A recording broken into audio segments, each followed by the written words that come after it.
Salut à tous. Dubaï, la ville la plus populaire des Émirats Arabes Unis, pays situé dans le Moyen-Orient, a récemment pris la décision de suspendre ou alors de restreindre la délivrance de ses visas touristiques à plus de 20 pays africains. Officiellement, aucune raison n'a été évoquée.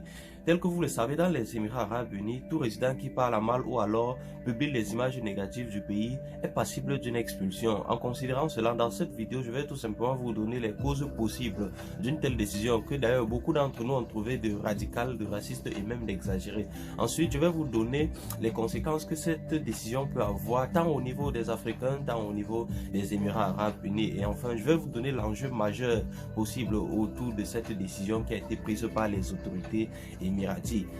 Estimée à 10 millions d'habitants, la population des Émirats Arabes Unis est constituée à 90% des expatriés. Effectivement, chaque groupuscule de communauté a ses points négatifs, mais la communauté africaine, étant d'ailleurs très minoritaire, adopte parfois des comportements qui nuisent à l'ordre public selon la police. Il a été révélé à plusieurs reprises sur le site officiel de la police, certains Africains qui vivent sur Dubaï avec des visas expirés étant ainsi en situation irrégulière.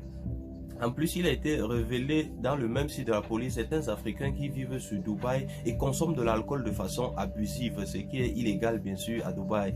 Pire encore, il a été révélé certains Africains qui ont commencé à Dubaï le phénomène d'agression physique, créant ainsi l'insécurité dans certaines zones du pays. C'est certainement la répétition ou alors la multiplication de ces cas qui a poussé les autorités à prendre cette décision.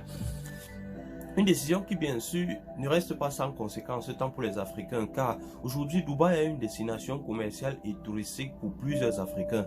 Ayant une procédure de visa très simplifiée, moins coûteuse et très rapide, les Émirats Arabes Unis ayant aussi une taxe commerciale estimée à 5% seulement, constitue aujourd'hui une destination commerciale et touristique pour plusieurs commerçants africains qui d'ailleurs trouvent leur compte certainement dans les opérations. Toutefois, il faut noter que cette décision crée aussi un gros manque à gagner pour les Émirats Arabes Unis car l'économie du pays repose aussi en grande partie sur le tourisme et sur l'économie commerciale. Toutefois, il est important de préciser que les Émirats Arabes Unis possèdent l'une des plus grandes compagnies aériennes au monde appelée Emirates qui d'ailleurs opère en Afrique. Or, une telle décision peut certainement réduire la marge commerciale en Afrique. C'est ainsi que cette décision crée potentiellement un gros manque à gagner pour les autorités émiraties aussi. Les Émirats Arabes Unis, comme plusieurs autres monarchies du Golfe, sont des jeunes États qui longtemps sont restés pliés sur eux-mêmes. C'est en aspirant au développement qu'ils se sont ouverts au monde et ont suivi les principes de la mondialisation. C'est ainsi que l'enjeu majeur de cette décision est le maintien de l'ordre public, car les monarchies sont très sensibles aux troubles à l'ordre public. Il est important de noter que cette décision est juste temporaire, car les autorités émiraties sont actuellement en train de faire des importantes mises à jour dans le système d'immigration. Et ils reviendront certainement avec de nouveaux standards. Je serais ravi de savoir vos commentaires et n'oubliez pas de liker la vidéo et de vous abonner. À très bientôt pour une nouvelle vidéo.